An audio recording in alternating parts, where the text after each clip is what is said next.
오늘 말씀은 복음서에 기록된 말씀입니다. 복음서는 예수님의 삶을 우리에게 보여주고, 그리고 또 제자들의 삶을 통해서 제자들이, 그러니까 오늘 복음을 믿은 우리 제자들이 어떻게 하면 실수하지 않고 그 복음을 따라서 갈 수 있는지를 잘 보여주는 그런 말씀입니다. 오늘의 본문의 장소는 춘천을 아십니까? 춘천을 무엇이라고 부르죠? 무슨 도시라고 부르지 않습니까? 호반의 도시라고 부릅니다. 충주는요? 거기도 저수지가 많아서 호반의 도시라고 그렇게 말합니다. 오늘 도시 그 가브나움이 호반의 도시입니다. 본문의 앞선 이야기는 우리에게 아주 익숙한 이야기입니다. 나병 환자를 고치신 그 예수님의 이야기입니다. 그 가버나움을 지나는 길에 예수님은 마가복음에서 계속 길을 가십니다. 길을 가시는 예수님이에요. 멈추신 적이 없습니다. 근데 예수님의 길을 막아서는 한 나병 환자가 있습니다. 그 나병 환자는 그 동네에 들어와서는 안 되는 사람이에요. 근데 그 나병 환자가 예수님 앞에 무릎을 꿇습니다. 그리고 간구했다라고 그렇게 말합니다. 주님, 저를 깨끗하게 원하시면, 당신이 원하시면 저를 깨끗하게 하실 수 있습니다. 그렇게 간구하자 예수님은 그 나병 환자를 손을 대십니다. 손댄다는 게 때린다는 얘기가 아니고요. 어깨를, 등을 이렇게 만지시면서 손을 대시고 치료해 주십니다. 그러면서 깨끗함을 받아라, 그렇게 말씀하십니다. 간구했더니 주신 것입니다. 나병 환자의 입장에서 볼 때에 이 참으로 오랜만에 느껴보는 사람의 손길입니다. 따뜻한 말과 그 진심 어린 터치는 사람을 변화시킵니다. 이 교회 학교 선생님들에게 가장 필요한 것이죠. 진심 어린 그 터치가 아이들의 마음을 열 수가 있습니다. 그리고 사람의 마음에 희망을 잃고 살아가는 자들. 요즘은 청년들이 다포 세대라고 그럽니다. 다 포기했답니다. 삼포 시대가 아니고 다 포기한 시대거든요. 이 청년들에게 찾아가서 그들을 어루만져주고 손을 잡아주는 일은 굉장한 용기를 얻게 하는 일입니다. 이 전도가 될지 모릅니다. 이렇게 하면. 근데 예수님은 이 나병 환자에게 고쳐주시고 어디로 가라느냐 하면 제사장에게 가랍니다. 그리고 제사장에 가서 모세가 알려준 대로, 그 율법에 명한 대로 너의 몸이 깨끗해졌다는 것을 입증하라고 말씀하십니다. 그러면서 이렇게 말씀합니다. 아이러니하게도 이거는 다른 사람에게 절대로 말하지 말라고, 우리 둘만 알고 있어야 된다고 얘기합니다. 침묵을 명령하십니다. 레위기 13장에서 따르면, 율법에 따르면 나병에 걸린 사람은 옷을 찢어야 됩니다. 멀쩡한 옷을 찢고 머리를 풀고 윗입술을 가리고 나는 부정하다가 떠들고 다녀야 됩니다. 사람들이 자신의 부정함에 오염되지 않기 위해서 자신의 접근하는 것을 막아야 됩니다. 만약 평생 나병에 걸려서 산다면 이 사람은 동네에 들어갈 수가 없습니다. 예천에서 제일 먼 데가 어디죠? 하여튼 거기로 가야 됩니다.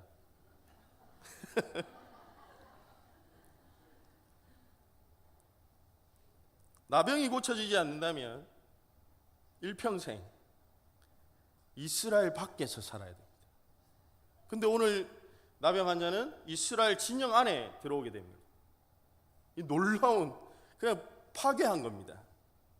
지금 가지고 있는 자신의 그 율법과 모든 사회적 통념을 나병 환자는 예수를 만나기 위해서 모든 것을 깨트려 버립니다. 이게 복음의 힘입니다.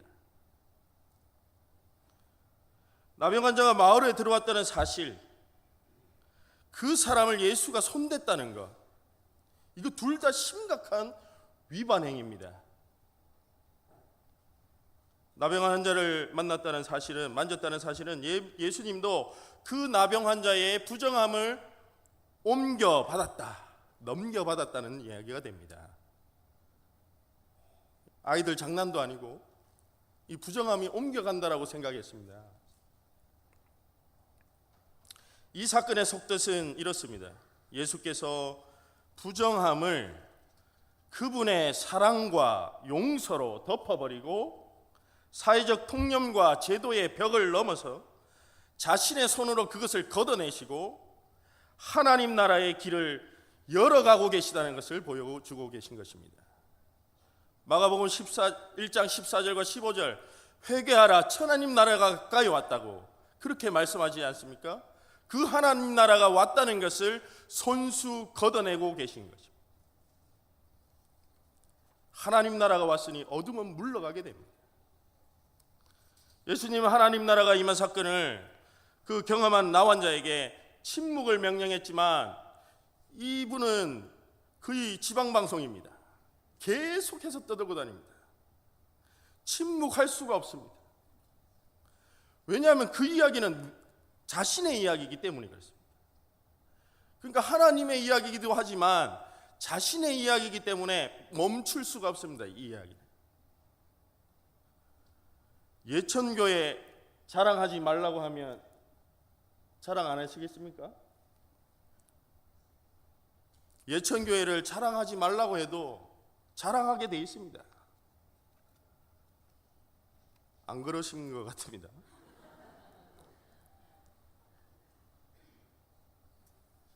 그 나병 환자는 나가서 자신의 이야기를 전파했습니다.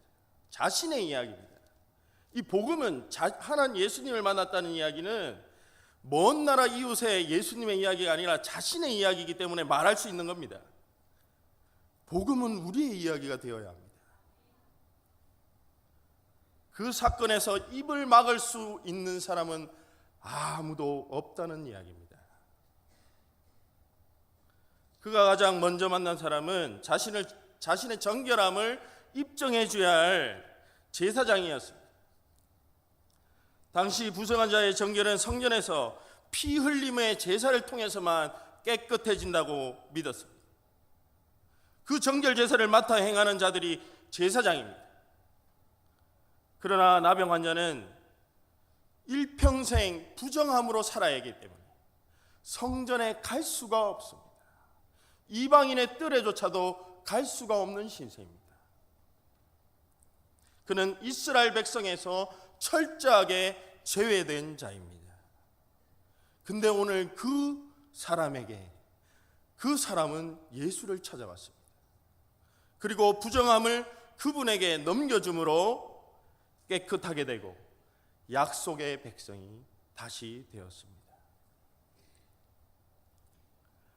거룩한 성전도 아니었습니다. 그는 단 한 번도 걸어보지 못했던 그 길을 예수를 찾기 위해 달려와서 가버나움 그 길에서 예수께 나와 무릎 꿇고 간구했더니 예수님이 깨끗하게 해주셨습니다. 무명의 길에서 무명의 청년을 통해서 나병이 깨끗하게 되었다는 사실을 들은 무리들은 예수께로 몰려왔습니다. 그것을 막을 방법이 없었습니다. 그러나 이 부정한 이야기는 종교 지도자들이 듣기에는 아주 불쾌한 이야기였습니다. 오늘 본문은 불쾌하고 놀라운 사건이 일어난 그 일이 있은 후에 며칠이 지난 후의 사건입니다.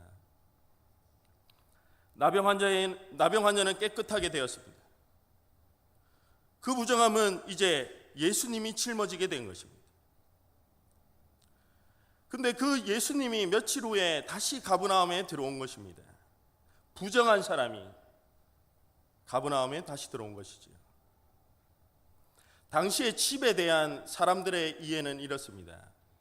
성전과 구별되는 집은 부정하다는 의미를 가지고 있습니다. 그러니까 예수님이 집에 들어갔다는 것은 부정한 사람이 부정한 곳에 들어간 것입니다. 그런데 그곳에 사람들이 몰려왔습니다. 그 소식을, 나병 환자가 고침받았다는 그 소식을 듣고 찾아온 무리들의 이야기가 오늘 본문의 이야기입니다. 온몸이 차갑게 돌처럼 굳어버린 중풍병자가 상에 눕혀진 채로 친구들의 어깨에 매여서 지금 그 집에 와 있습니다. 당시의 사람들은 중풍병에 걸린 사람을 죄인이라고 말했습니다. 중풍병자가 가지고 온 것이란 것은 자신이 일평생 누워서 지냈던 냄새나는 담요 한 장뿐이었습니다. 오늘 상으로 번역된 것은 그냥 간이 침대, 간이 요를 말합니다. 병에 걸린 것도 억울한데 죄인이라고 낙인 찍히니 얼마나 억울하겠습니까? 그리고 그 동네 가운데서 살아야 됩니다. 지나가는 사람들마다 욕하고 죄인이라고, 하나님께 저주받았다라고 말하는 사람입니다. 근데 그곳에서 헐벗은 가운데 살아가고 있었습니다. 근데 오늘 중풍병자의 그 친구들이 한 소식을 듣게 됩니다. 며칠 전에 가버나움 길에서 나병 환자가 고침받았다는 것, 깨끗하게 되었다는 소식을 듣게 됩니다. 그 소식을 듣자 생명이 요동칩니다. 친구가 떠오른 것이죠. 그들은 용기를 내어서 중풍병자를 메어가지고 그 집 앞으로 찾아갑니다. 근데 그 집 앞에 당도해 보니 그 집은 이미 북새통을 이루고 있습니다. 사람들이 너무 많았어요. 근데 그 안에서 가만히 들어보니까 예수님이 하나님 나라의 말씀을 전하고 있습니다. 가버나움 집에 부흥회가 한창인데 중풍병자와 친구들은 그 부흥회에 갈 수가 없는 거예요. 강사를 만나서 뭔가 11조도 드리고 헌금도 해야 되는데 그 마음은 간절한데 갈 수가 없는 것입니다. 문 앞에서 발을 동동거리고 있었습니다. 사랑하는 여러분, 오늘 주일 아침에 설교를 잘 들으셨죠? 미문에 앉아 있다고 우리의 인생이 문제가 해결되는 것이 아닙니다. 성전 마당을 매일 밟는다고 구원받을 수 없습니다. 소문으로 들었던, 그 소문으로만 들었던 예수를 만나야지 구원받습니다. 우리는 예수님을 만나서 우리에게 보여주시고 들려주시는 하나님 나라의 복음을 믿음으로 우리의 근본적인 문제가 해결됩니다. 우리는 영원한 생명을 얻게 됩니다. 중풍병자를 바라보는 사람들의 시선은 곱지가 않습니다. 여기가 어디라고 벌건 대낮에 찾아왔냐고 소리치는 자들이 있어서, 또 예수님이 어떻게 행동하실지 주목하며 그를 책잡기 위해서 지켜보던 서기관들이 있었습니다. 친구들의 마음은 생명으로 불탔지만 한켠에서는 이렇게 마음이 듭니다. 그냥 돌아갈까? 아니면 소리를 한번 질러볼까? 집회가 끝나길 때까지 한번 기다려볼까? 그들의 마음이 너무나 복잡했어요. 그런데 더 비참한 사람은 누구입니까? 등에 엎혀가지고 온 그 중풍병에 걸린 친구입니다. 친구들이 얼마나 미웠겠습니까? 눈만 멀뚱멀뚱거리면서 담요에 쌓여가지고 그렇게 있습니다. 친구들을 바라보면서 그 친구들이 너무나 야속했을 것입니다. 자신의 모든 수치가 많은 사람들 앞에서 발가벗겨지는 그 현장입니다. 그런데요, 그 생명을 사랑하고 생명을 용서하는 그 마음은 식을 줄 모릅니다. 그들이 어떻게 했습니까? 요즘 친구들이 스포츠 경기를 보면 이렇게 말합니다. 젖 잘 싸라고 얘기합니다. 졌지만 잘 싸웠다. 이게 뭡니까? 스포츠 경기에서 최선을 다했지만 잘 싸워서 패한 자에게 보내는 칭송의 말입니다. 졌지만 잘 싸웠다. 온 힘을 다해서 열정적으로 스포츠 경기에서 임한 자에게 던지는 말입니다. 저는 오늘 중풍병자 그 친구들의 모습이 이런 모습이라고 생각합니다. 실패할 수도 있습니다. 그러나 최선을 다하고 있습니다. 안 되지만 끝까지 최선을 다해보자는 마음으로 그들은 움직이고 있습니다. 그들은 무식하면 힘만 센 그런 사람들이 아니라 지혜를 발휘해야 합니다. 그들은 옆에 있는 계단을 통해서 지붕으로 올라갔습니다. 그리고 지붕을 손으로 뜯기 시작했습니다. 더 이상 지체하다가 예수님이 혹시라도 이 자리를 떠나면 안 되었기 때문입니다. 그들은 뚫어버린 그 구멍으로 병자가 누운 상을 달아 내렸습니다. 생명을 사랑하고 생명을 살리고자 하는 간절한 마음이, 그 믿음이 예수께 나아가는 길을 만들고 있습니다. 그 길을 열어주고 있습니다. 죽어가는 생명을 사랑하고 믿음을 가지고 행동하니 예수님을 만나게 됩니다. 근데 이제 중요한 일이 남았습니다. 그들의 과격한 행동으로 집회가 중단되었습니다. 지붕이 뜯기니까 어떻게 할 도리가 없는 것이죠.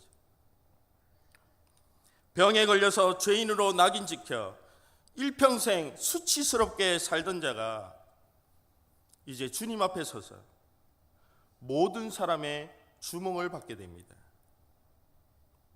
그 친구와 병자는 이제 예수님의 처분만을 기다려야 합니다. 모두가 예수님의 눈과 입을 주목했습니다. 그러나 주님의 시선은 그 환자를 향한 것이 아닙니다. 먼저 그 지붕을 뜯어낸 친구들을 바라보고 있습니다. 그리고 그들의 사랑과 헌신과 용서의 마음을 믿음이라고 말씀하십니다. 그 사람들이 그렇게 행동한 것은 중풍병자를 죄인으로 보지 않는 죄를 용서한 마음이었습니다. 죄를 용서하는 마음과 행동이 믿음이라고 오늘 예수님은 우리에게 알려주십니다. 그러나 그 용서조차도 주님께서 나병 환자를 통해서 알려주신 용서였습니다.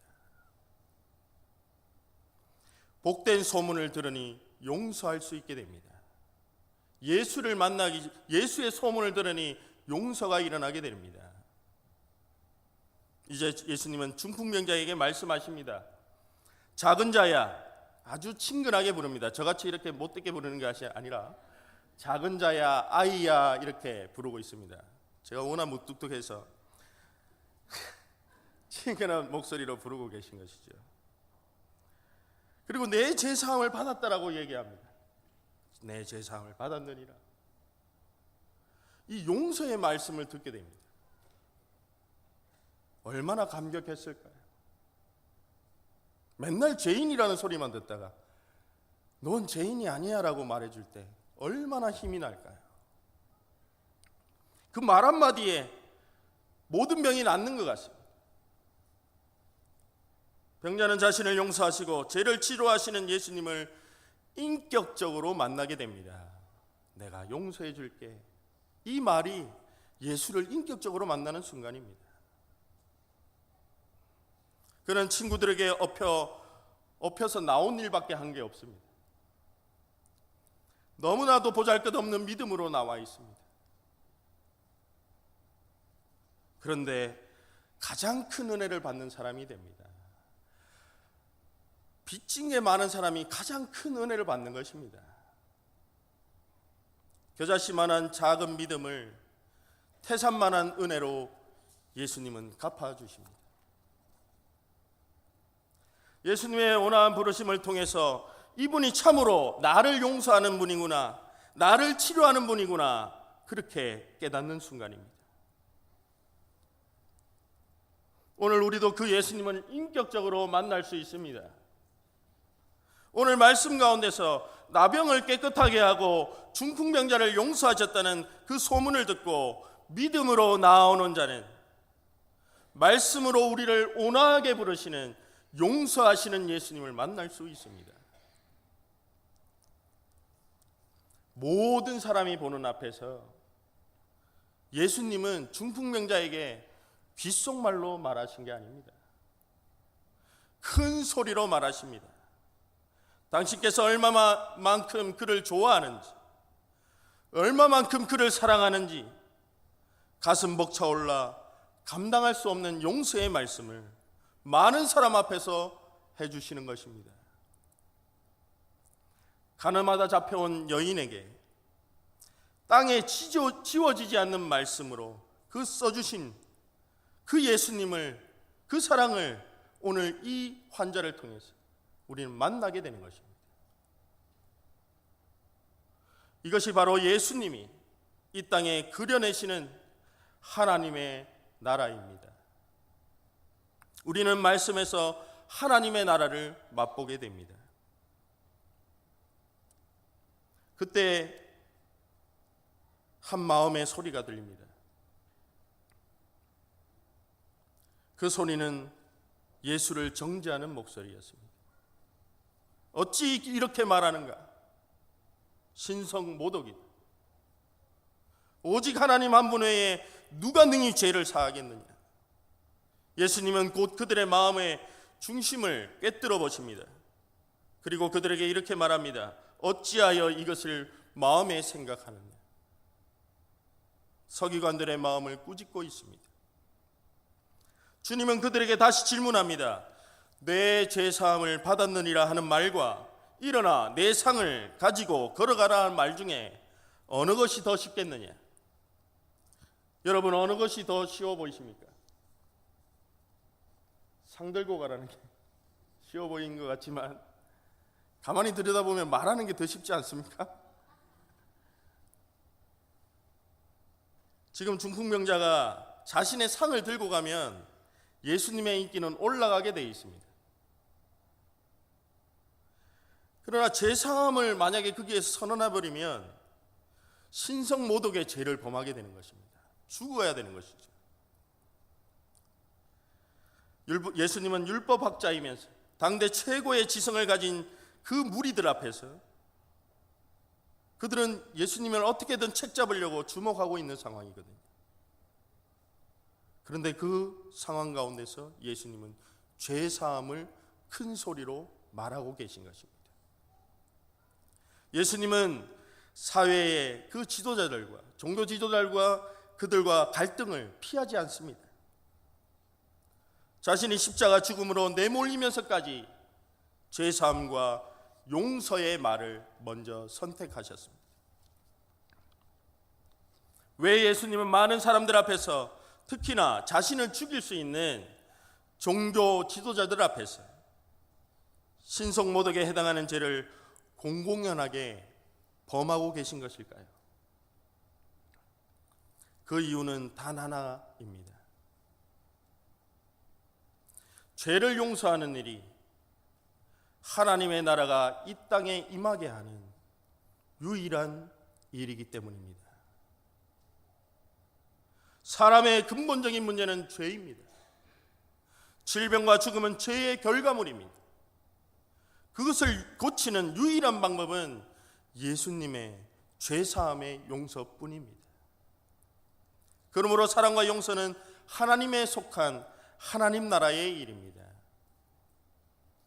그 하나님 나라 일이 지금 예수님의 말씀과 삶을 통해서 이 땅에 이루어지고 있는 것입니다. 그러므로 그분의 모든 외침은 복된 소리입니다. 그분의 이야기는 하나님 나라 복음입니다. 그분이 걷는 길은 하나님 나라로 향하는 길입니다. 그러므로 복음의 소리를 듣고 마음을 찢고 믿음으로 예수께 나오는 모든 자는 죄를 용서함 받고 구원과 영원한 생명을 하나님 나라 잔치에 참여할 수 있게 되는 것입니다. 이 땅의 죄를 이기는 유일한 방법은 사랑과 용서입니다. 오늘 서기관들의 마음속에 정죄하는 말은 예수님의 사람 되심의 이유를 밝혀주고 있습니다. 그것은 너무나도 아이러니한 사건입니다. 서기관은 이렇게 말합니다. 죄사함은 하나님만 하실 수 있습니다. 다시 말하면 용서는 하나님만 하시는 일입니다. 오직 하나님 외에 누가 죄를 용서하겠느냐고 예수님을 정죄하고 있습니다. 그들의 말은 100번 옳습니다. 맞습니다. 죄의 용서는 죄를 용서하는 권세는 하나님의 권세입니다. 그러자 예수님이 이렇게 말씀하십니다. 인자가 10절입니다. 인자가 땅에서 죄를 사하는 권세가 있는 줄 너희로 알게 하노라, 그렇게 말씀하십니다. 예수님이 자신을 죄를 사하시고 하나님의 나라를 임하게 하시기 위해서 하늘 문을 뜯어내시고 친히 인간의 몸을 입고 그들이 기다렸던, 그렇게 오래 기다렸던 구원자 대신 하나님 나라의 길을 여는 하나님의 아들 예수 그리스도의 복음이라고 말씀해 주고 계신 것입니다.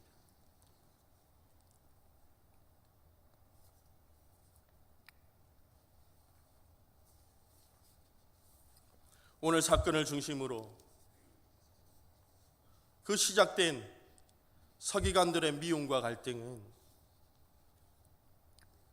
마가복음 3장 6절 말씀에서 바리새인들과 서기관들과 헤롯 당이 합심하여서 예수를 죽이기로 의논하는 일까지 이르게 됩니다.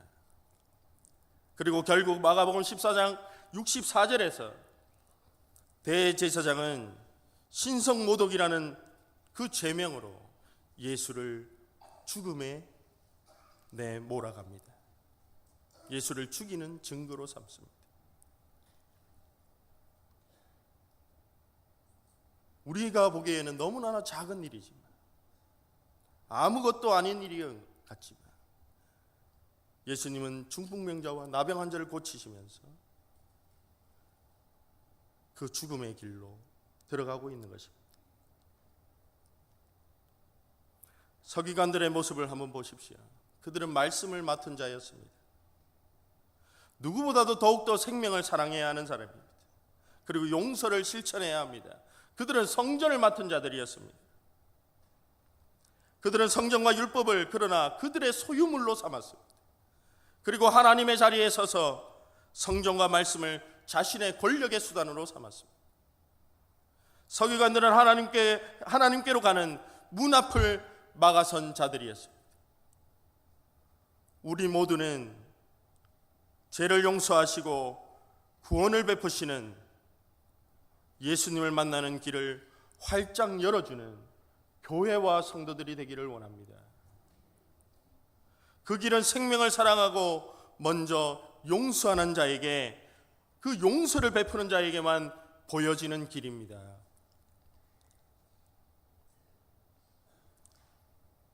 사람을 낚는 어부라는 말이 있습니다.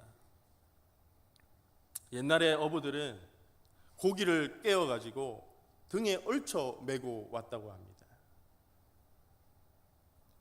어부가 물고기를 등에 들쳐 메고 오는 것처럼 우리는 우리의 삶 가운데서 그 사람이 어떤 사람이든지 우리의 원수라 할지라도 죄를 먼저 용서하고 그를 들쳐 메고서라도 주께로 나오기를 원합니다. 예수님은 그 사랑과 용서와 헌신을 믿음이라고 말씀해 주십니다. 그것이 오늘 본문이 우리에게 들려주시는 죄자의 삶입니다. 사랑과 용서에는 철저한 자기 희생과 값비싼 대가가 반드시 따르게 되어 있습니다. 예수님은 귀한 생명을 주심으로 우리를 용서해 주셨습니다.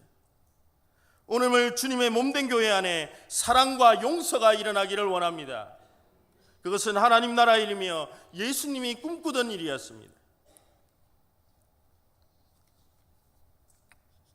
얼마 전에 사택을 우연히 뒷길로 오는 사택길을 지나다가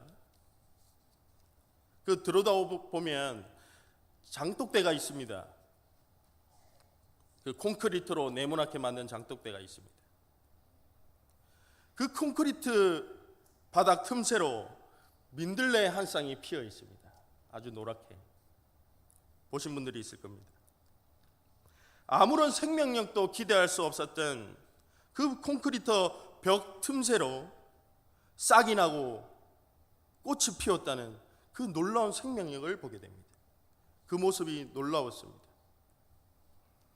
그 모습을 보면서 꽃이 피는 계절이 무르익어 가고 있는데 우리들의 마음들은 여전히 중풍병에 걸린 자처럼 굳어져서 아무도 용서하지 못하고 아무도 사랑하지 못하며 살아가고 있는 것은 아닌지 너무나도 부끄러웠습니다. 지나온 삶을 다시 한번 한 주간 돌아보기를 원합니다. 값비싼 대가를 치르고서라도 용서해야 할 일이 없는지, 오늘 예수님의 사랑과 값비싼 용서가 차갑게 굳어진 우리 마음의 분열을 일으키기를 원합니다. 그 틈새 사이로 하나님 나라의 말씀의 씨앗이 뿌려지고 뿌리 내려서 사랑과 용서라는 화해와 생명의 꽃으로 피어나기를 소원합니다. 땅에서 죄를 사하시는 사람, 그는 예수입니다. 우리를 용서하시기 위해 사람이 되시고 자신을 십자가에 아낌없이 내어진 그 사랑과 값비싼 용서와 은혜를 기억하며 감사하며 이 땅에 예수님이 꿈꾸던 하나님 나라가 임하도록 주님께 배운 용서와 사랑을 실천하는 귀한 성도님들이 되기를 원합니다. 기도하겠습니다.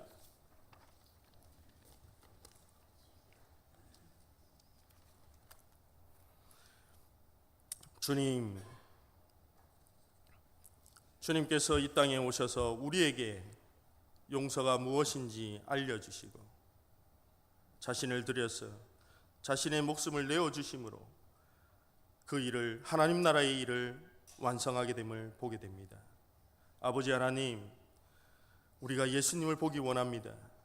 그리고 많은 사람들을 주님의 곁으로 인도하는 자들이 되기를 원합니다. 그러나 그 일을 하기 위해서는 우리 삶 가운데 먼저 용서하고 사랑하는 일이 먼저 우선돼야 합니다.